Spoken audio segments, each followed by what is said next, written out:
누가복음 24장 50절부터 53절의 말씀을 저와 여러분이 함께 봉독하겠습니다. 예수께서 그들을 데리고 베다니 앞까지 나가사 손을 들어 그들에게 축복하시더니 축복하실 때에 그들이 떠나 하늘로 올려지시니 그들이 그에게 경배하고 큰 기쁨으로 예루살렘에 돌아가 늘 성전에서 하나님을 찬송하니라. 아멘. 하나님의 말씀입니다. 오늘 창조절 둘째 주일 귀한 주일 예배에 나오신 모든 분들을 주님의 이름으로 환영하고 축복합니다. 우리 말씀 나누기 전에 옆에 있는 분들과 먼저 인사 나누겠습니다. 잘 오셨습니다. 반갑습니다. 귀한 예배 자리에 나오신 우리 모든 분들을 예수님의 이름으로 환영하고 또 축복합니다. 우리가 이제 추석 명절을 보내는 어떤 문화나 방식이 이전과는 이제 꽤 많이 달라졌습니다. 그럼에도 불구하고 명절이 되면 가족들을 좀 돌아보고 또 우리 자녀들을 위해서 축복하고 기도하는 그런 마음에는 변화가 없는 것 같습니다. 오늘 추석이라서 못 오신 분들도 계시지만 또 추석이라서 오게 되신 분들도 있어서 이래저래 참 감사하고 반갑습니다. 아무쪼록 오늘 연휴 가운데 있는 오늘 주일 예배를 통해서 하나님께서 저와 여러분들에게 주시는 귀한 말씀을 나눌 때에 우리 모두에게 또 우리 가족들과 우리 모든 믿음의 가족들 모두에게 하나님의 은혜가 임하실 줄로 믿습니다. 오늘은 누가복음 24장 마지막 장의 말씀을 함께 나누겠습니다. 우리가 새벽에 하루 한 장씩 말씀 나누면서 쭉 이렇게 말씀을 이어온 지가 거의 15년 되어 왔는데요. 2019년 12월부터 이제 세 번째 돌아가는 이 말씀의 은혜를 나누다가 올 하반기에 들어서 7월부터인데 신약 성경을 시작하면서 이 궤에 맞춰서 우리 하반기 내년 3월까지 신약 성경에 있는 말씀들을 쭉 따라서 말씀의 은혜를 좀 나눠보고 있는 중입니다.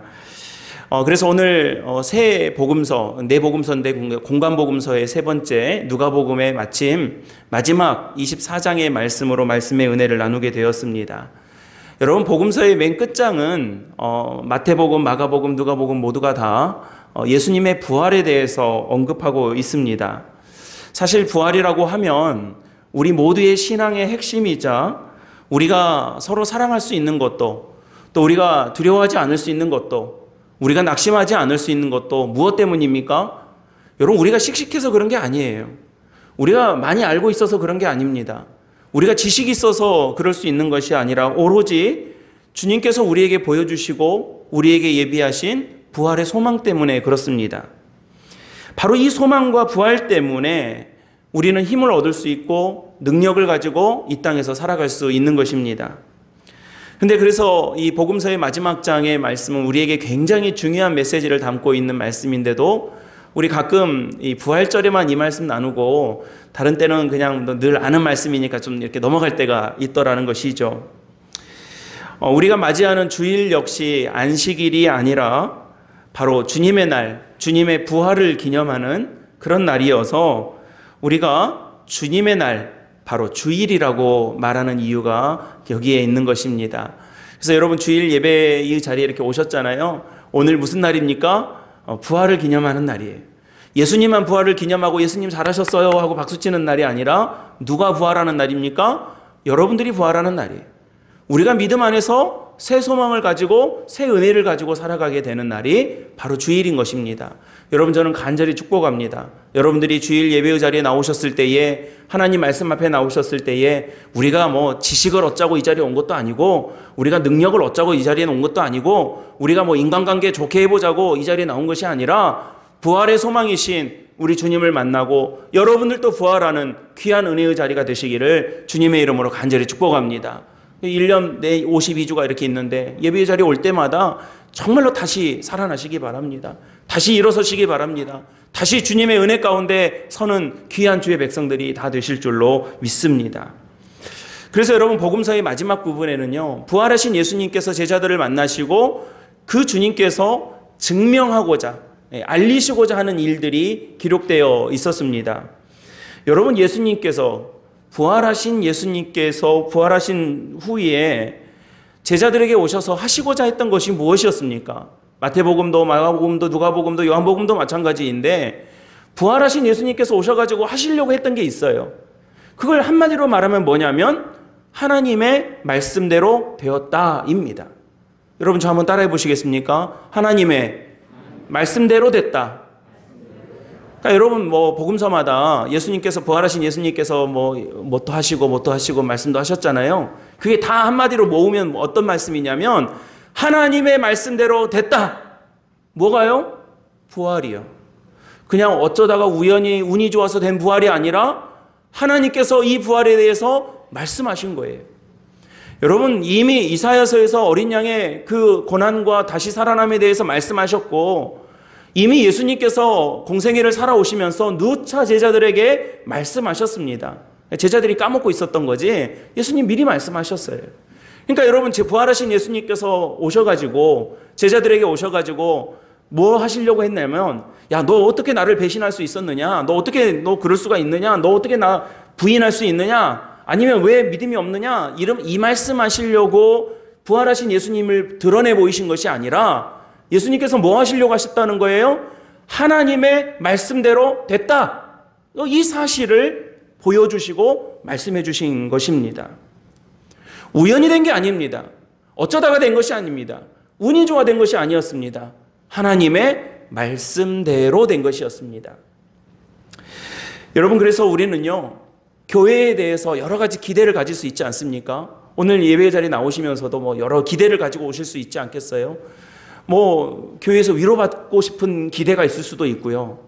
교회에서 좋은 믿음의 교우 관계를 갖고 싶은 기대를 가질 수도 있고요. 교회에서 좀 내가 기쁘고 내가 어떤 역할을 잘 감당하는 기대를 가지고 나올 수도 있고요. 여러 가지 기대가 있을 수 있습니다. 다 좋은 것들입니다. 그러나 여러분, 우리가 빼놓지 말고 가장 우선 두고 가장 우리가 명심해야 될 기대가 있어요. 그게 뭐냐면 하나님의 말씀을 깨닫는, 하나님의 말씀대로 되어진다라고 하는 이 놀라운 사실을 우리가 목도하는 기대를 갖고 예배의 자리에 나오는 것입니다. 성도의 기쁨과 능력은 어디서 옵니까? 성도의 능력과 기쁨은 하나님의 말씀을 배우고 그렇게 살았더니 그 말씀대로 됐습니다 라고 고백할 수 있는 데서 오는 거예요. 누가복음 10장 17절에 보면 예수님께서 70명의 제자들을 파송하십니다. 너희들 가서 내가 했던 일들 너희들이 해라 하고 보내십니다. 이 제자들이 능력이 있는 사람들이 아니었어요. 그냥 세상 말로 변변치 않은 사람들이에요. 그럴 수 있었어요. 그러나 주님의 말씀 듣고 주님의 말씀에 순종해서 갔습니다. 가고 나서 예수님 말씀대로 이렇게 하고 나서 돌아와가지고 보여준 태도가 어떤 것들이었습니까? 우리 누가복음 10장 말씀 나눌 때 그 말씀 나눴는데요. 이들이 돌아와서 크게 기뻐하며 흥분해서 주님께 보고했어요. 뭐라고 합니까? 주의 말씀대로 하니까 진짜 그렇게 되던데요. 그랬던 거예요. 내가 힘을 가지고 있어서, 내가 능력이 있어서, 내가 배운 것이 이만큼이어서 내가 가서 했더니 내 뜻대로 다 됐습니다. 이렇게 말한 것이 아니었습니다. 주님께서 이거 하라고 그러셨는데 이거 될려나 말려나 이렇게 갔어요. 그러나 주님, 저희가 가서 주님의 말씀대로 해보니까 주님의 말씀대로 되더라고요 라고 하는 모습으로 고백하고 있는 거예요. 그래서 여러분 제가 한 3주 전인가 이 말씀 나누면서 제가 말씀드렸어요. 여러분 가셨다가 다음 주일날 올라오실 때, 다음 주에 교회 오실 때 계단 올라오면서 저 만나면 어떻게 하시자고 했어요? 다 잊어버리셨어요? 목사님, 들은 말씀대로 제가 지난 한 주간 동안 살았더니 말씀대로 됐습니다 하면서 저한테 만나면서 반갑게 인사하기로 하셨잖아요. 근데 지금 3주가 지났는데 아무도 그렇게 인사를 안 했어요. 아직은. 하실 줄로 믿습니다. 여러분 이 소망과 은혜가 우리에게 주신 기쁨이에요. 이게 능력이에요. 나는 아무것도 아니지만, 나는 변변치 않지만, 나는 연약하지만, 나는 아프지만, 나는 부족하지만 주여 주님의 말씀대로 살았더니 어떤 일이 벌어지는 거예요? 주의 말씀대로 됐습니다. 할렐루야. 이게 은혜예요. 이걸 고백하는 거예요. 다음 주에도 제가 저 앞에 서 있어 볼게요. 오면서 이제 어떤 고백들을 하면서 오실지 제가 기대하면서 기다려 보겠습니다. 교회는 그런 기대를 가지고 오는 곳이에요. 교회는 그런 기대를 하나님께서 우리에게 충족시켜 주시는 곳이에요. 그래서 모든 은혜, 모든 축복, 모든 능력은요, 하나님의 말씀을 깨닫는 데서부터 시작을 합니다. 그러니까 오늘 말씀 잘 들으세요. 교회 오시면 여러분 제일 먼저 기도하셔야 돼요. 뭘 위해서 기도합니까? 하나님, 나 소원이 이건데 빨리빨리 들어주세요. 이거 기도하지 마시고요. 하나님, 오늘 이 예배의 자리를 통해서 제게 주실 말씀 잘 알아듣게 해주십시오. 잘 깨닫게 해주십시오. 내 완악한 마음들, 굳어버린 마음들, 딱딱한 마음들이 싹 녹아지고 주님의 말씀이 내 말씀 되게 하시고 내 능력 되게 하시고, 안 하실 거죠. 네. 내 말씀 되게 하시고 내 능력 되게 하시고 내 소망 되게 하시고 나에게 녹아지는 주님의 말씀 되게 하여 주시옵소서. 예배의 자리에 오시면요, 그렇게 기도하셔야 돼요. 오셔서 딱 앉아가지고 하나님, 오늘 예배 1시간 어떻게 잘 드리고 1시간 때우고 잘 돌아갈 수 있게 그렇게 맘먹고 앉아있는 것이 아니라, 하나님, 오늘 어떤 말씀이 내게 주어질지 모르지만 그 말씀이 내게 능력이 되고 그 말씀이 내게 녹아지고 내가 완악한 마음으로, 굳어버린 마음으로 에이 목사님 그거 아니에요 하는 마음으로 내가 듣는 것이 아니라 주님의 말씀 따라 순종하겠습니다 라고 하는 말씀의 은혜를 사모하는 마음 주시라고. 제가 늘 말씀드리지만 폭포수 밑에다가 병 갖다 놔도요, 뚜껑 안 열려 있으면 한 방울도 안 들어가는 거예요. 열려 있으면 쫄쫄쫄쫄쫄쫄. 여러분 여기 삼방불사 가보셨죠? 거기 가면요, 위에서 물이 똑똑똑똑 떨어져요. 막 수돗물 흘러내리듯이 콸콸콸 내려오는 거 아니에요. 똑똑똑 한 방울씩 떨어지더라고요. 그래도요, 밑에 물이 이만큼 쌓여 있는 거예요. 열려 있으면 쌓이는 거고요. 폭포수 밑에 갖다 놔도 내 마음 안 열려 있으면 한 방울도 안 들어가요. 그래서 여러분 예배의 자리가 우리가 나오면요, 하나님 내 마음 열어주시고 내 심령을 열어주시고 내가 주님의 말씀을 잘 흡수하고 받아들일 수 있도록 완악한 마음 되지 않도록 하나님 도와주시옵소서. 우리 기도해야 되는 것입니다. 오늘 제가 누가복음 24장의 말씀을 나누지만요, 24장에서도 보면 그런 모습들이 계속 나옵니다. 예를 들어 오늘 본문은 아니지만 24장 앞부분에 보면 안식 후 첫날 새벽에 여인들이 예수님의 무덤으로 찾아갑니다. 좋은 마음으로 룰루랄라 찾아갔던 게 아닙니다. 근심하는 마음으로, 두려운 마음으로 찾아갔습니다. 그런데 여러분 가보니까 예수님이 없는 거예요. 8절 말씀에 그럼에도 불구하고 이 여인들이 어떤 은혜를 경험합니까? 그들이 예수님의 말씀을 그제서야 기억하고 라고 나옵니다. 그 다음에 엠마오로 가는 두 제자들의 모습이 나옵니다. 예수님 옆에 서 계셨는데도 알아보지 못했습니다.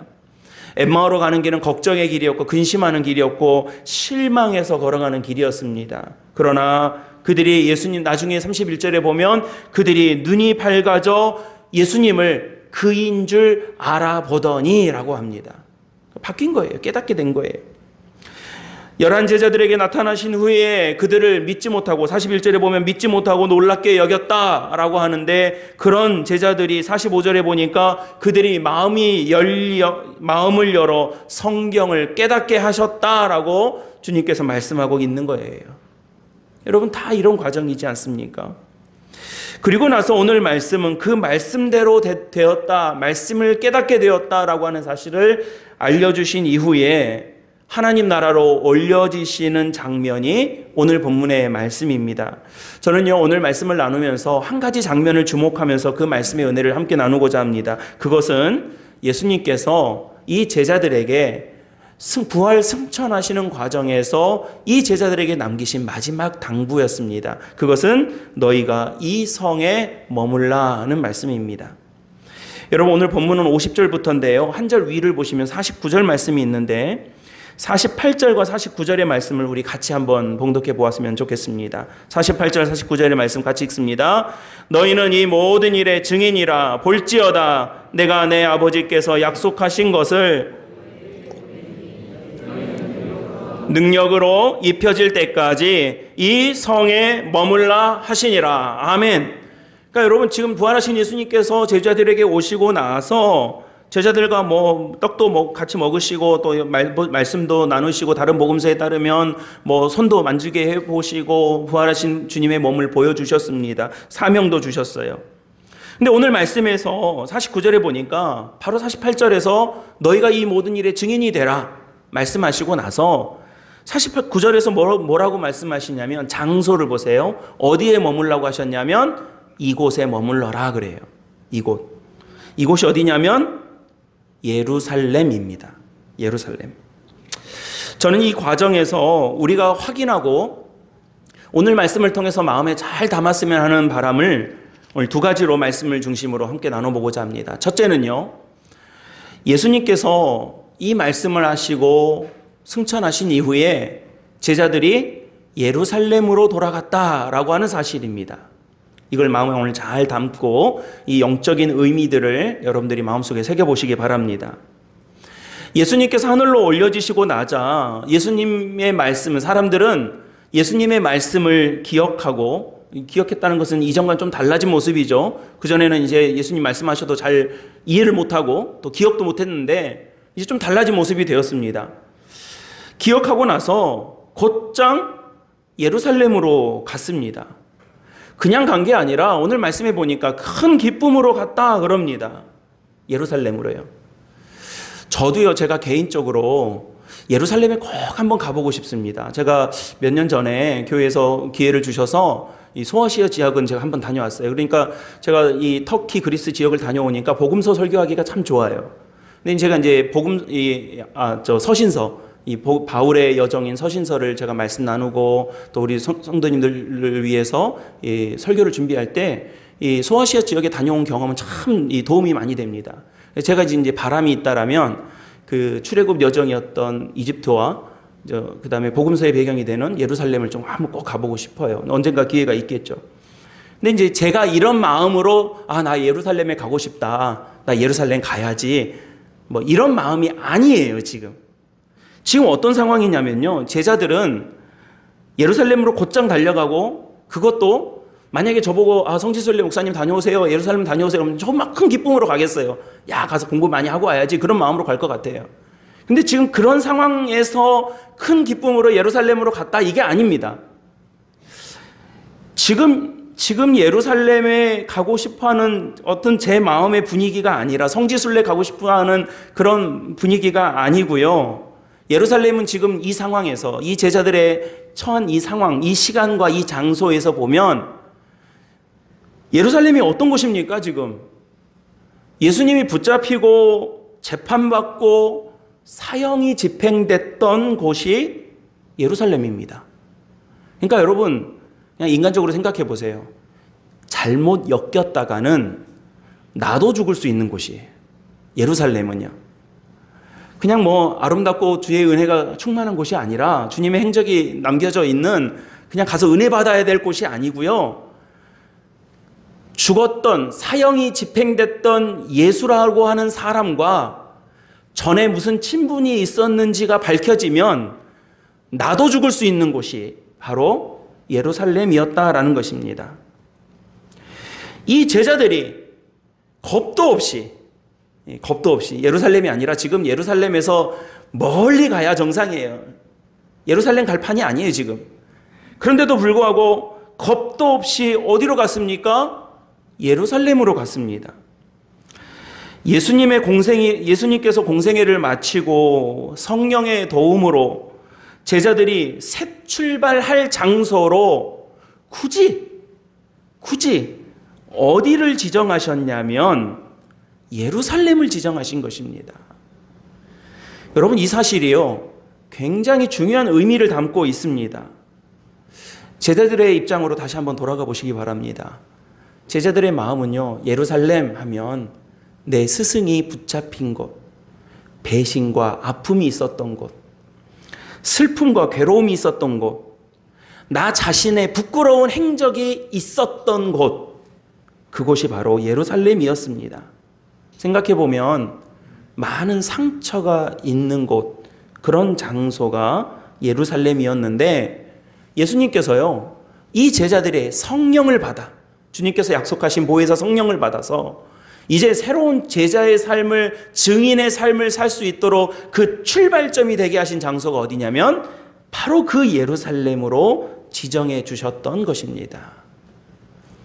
사람들은요, 뭐가 좀 안 풀리고 뭐가 좀 상처가 있고 아픔이 있으면요, 장소를 좀 바꿔보려고 합니다. 세상 말로 털을 좀 바꿔보고 싶어 해요. 명당을 찾고 싶어 합니다. 하다못해 분위기라도 바꿔보려고 리모델링이라도 하고 싶어 합니다. 그전 분위기를 잊고자 하는 것이죠. 이전의 장소에서 벗어나고자 하는 것입니다. 거기만 있으면 떠올리는 것들을 잊어버리고 싶어 하는 것입니다. 여러분, 그게 뭐 나쁘다고 말할 수 있는 것은 아니지만 그것으로 되는 것이 아닙니다.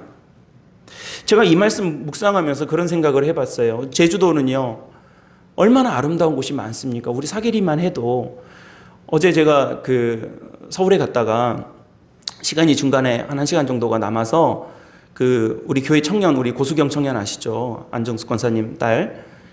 시간이 좀 잠깐 비어서 우리 수경이 청년 잠깐 신방을 했어요. 좀 잠깐 나와라. 얼른 차 한잔 마시자 해가지고 만났는데, 제주도 그립고 그런 이야기들을 해요. 기회만 되면 고향으로 내려가서 이렇게 일하고 싶고 그렇다고. 아름다운 풍경들이 늘 생각나고 그렇다는 거예요. 서울 살다 보니까. 그러니까 여러분, 그러면서 그래요. 목사님, 사계리 사람들이 잘 모르죠? 그랬더니 무슨 소리야. 요즘 사계리 핫해. 옛날에 내가 제주도 처음 올 때만 해도 제주시, 서귀포시, 성산, 중문 이 정도만 알았지 사계가 어디야. 저도 사계교회 처음 부임할 때 사계가 어디야 하고 검색해서 찾아봤다고 그랬는데요. 요즘은요 다 알아요. 유명한 곳이 많아요.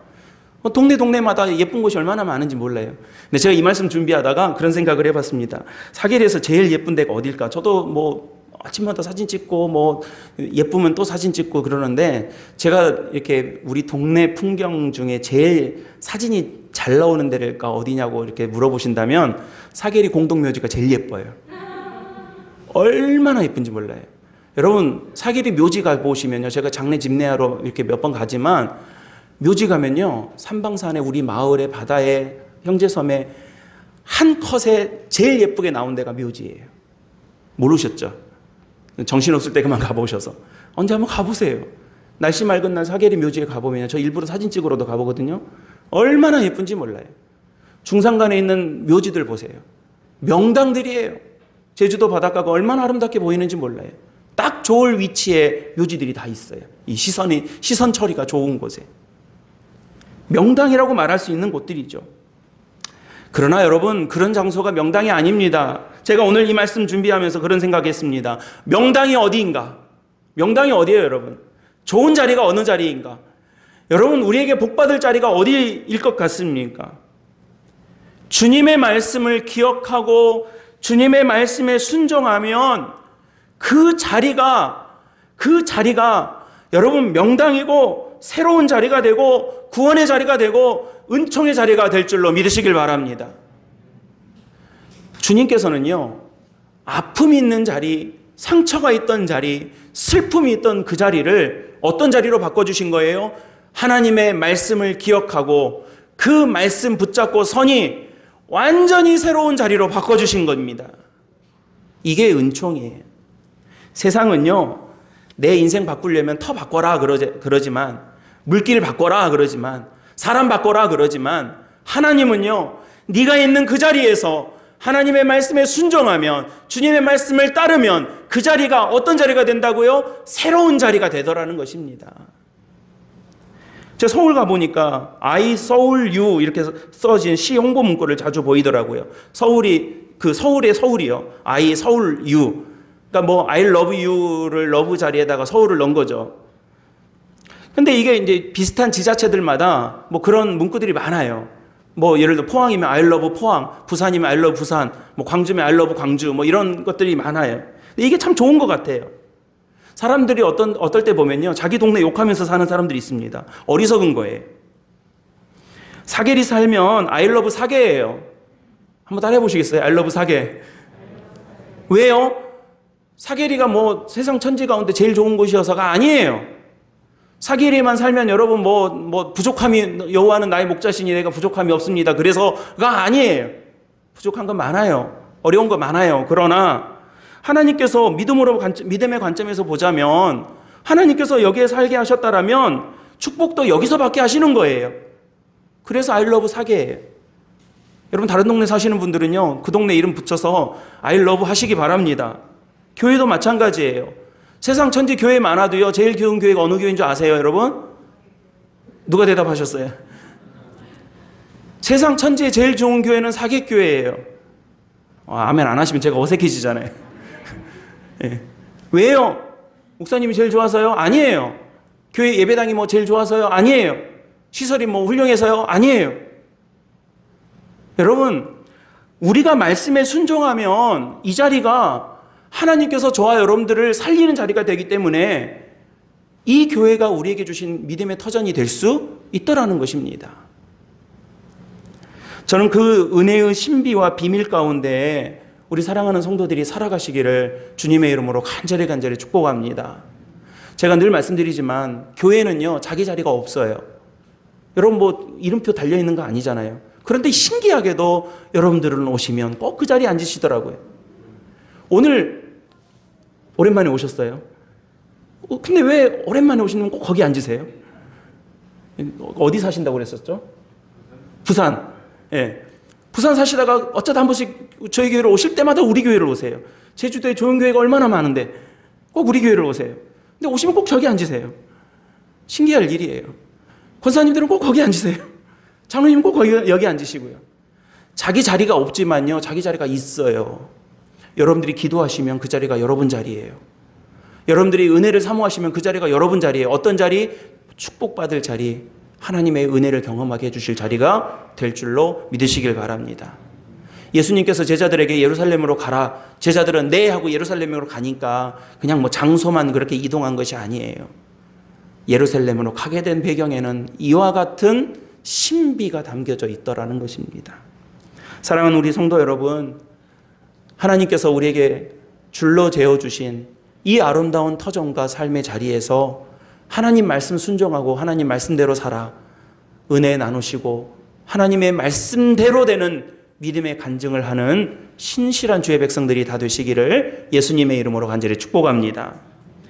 한 가지만 더 말씀 나누고 마치겠습니다. 두 번째는요, 이 성도들이 예루살렘에 가서 그냥 가만히 있었느냐? 그게 아닙니다. 뭘 했는지가 그 다음 말씀에 나옵니다.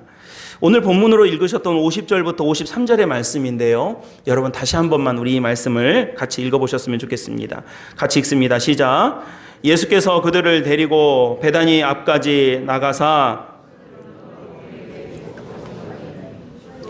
때에 그들을 떠나 하늘로 올려지시니 그들이 경배하고 큰 기쁨으로 예루살렘에 돌아가 늘 성전에서 하나님을 찬송하니라. 아멘.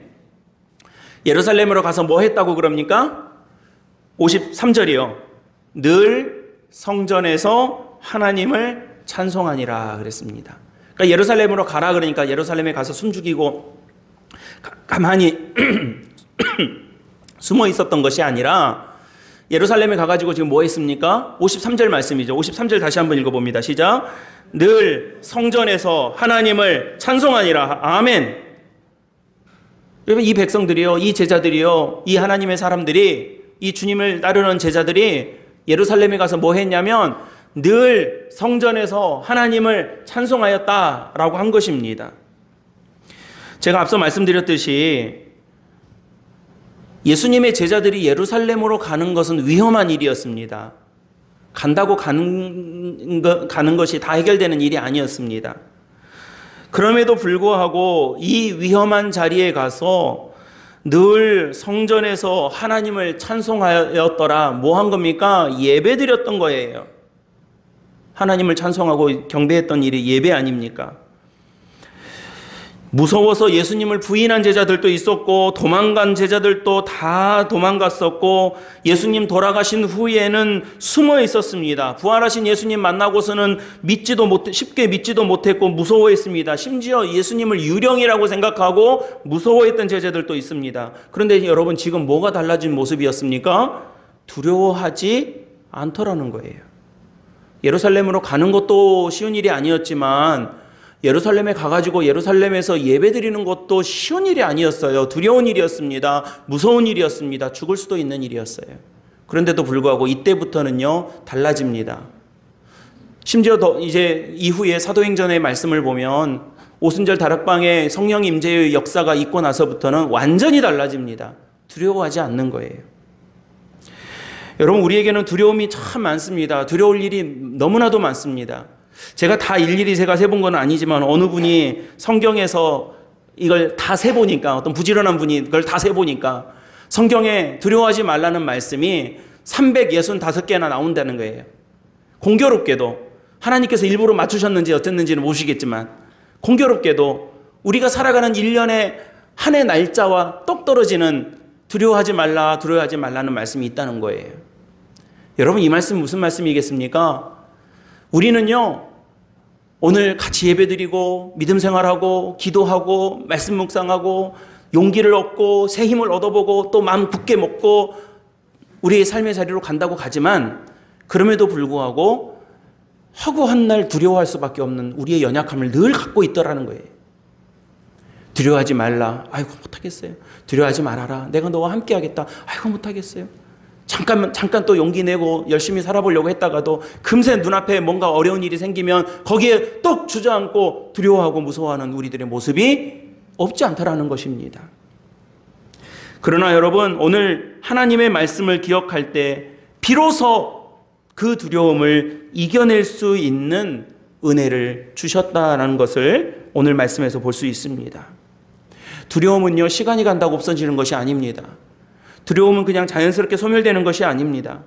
이때부터 성도들의 박해가 없었는가? 아니요. 이때부터 성도들의 박해는 시작됐습니다. 이게 시작이었습니다. 본격적으로 박해가 시작됩니다. 그 일에 앞장섰던 사람들 중에 한 명이 사울이지 않았습니까? 그러나 여러분, 부활하신 주님을 믿고 주님을 만나고 그 말씀대로, 예수님이 지금 보여주신 일이 사실이 그거였잖아요. 말씀대로 된다. 부활 말씀대로 된 것이다. 내가 너희들에게 온 거 말씀대로 된 것이다. 주님께서 우리에게 보여주신 것들을 의지하고 그 말씀을 신뢰할 때 우리가 두려움을 이길 수 있다라는 것입니다. 혹시 오늘 예배 자리에 두려운 마음으로 오신 분 계십니까? 예수 그리스도의 이름으로 이기시기를 바랍니다. 마음의 병으로 고통받는 우리 가족들 계십니까? 예수님의 이름으로 이겨낼 수 있게 되시기를 주님의 이름으로 축복합니다. 아무리 해도 안 되고 약을 먹어도 안 되고 힘을 써도 안 되는 여러 가지 두려움의 그 공포들이, 우리가 이 세상을 살아가면서 우리 앞에 밀려올 수밖에 없는 걱정들이 예수님께서 우리와 함께 하시고 말씀대로 우리를 구원하신다는 사실 때문에 이겨낼 수 있게 되시기를 간절히 축복합니다. 주 예수를 믿으라. 그리하면 너와 내 집이 무엇을 받는다고 그럽니까? 구원을 받는다. 구원, 세이브, 살아난다, 살려준다. 이 사실을 우리에게 말씀하고 계십니다. 고난을 받는다고 해서, 주님 때문에 고난을 받는다고 말씀대로 살아보겠다고 살다 보니 손해를 본다고 해도 여러분, 거기에는 기쁨이 있을 수 있습니다. 베드로전서 4장 12절 말씀에 고난받는 것을, 불시험 당하는 것을 이상하게 여기지 말라고 했습니다. 여러분, 불시험 당하는 일이 쉬워서가 아닙니다. 고난받는 일이 간단해서가 아닙니다. 누구라도 어떤 믿음의 거장이라도 십자가에 못 박히는 일은, 우리의 마음에 고통받는 일은, 우리가 손해보고 고난받는 일은 어려운 일입니다.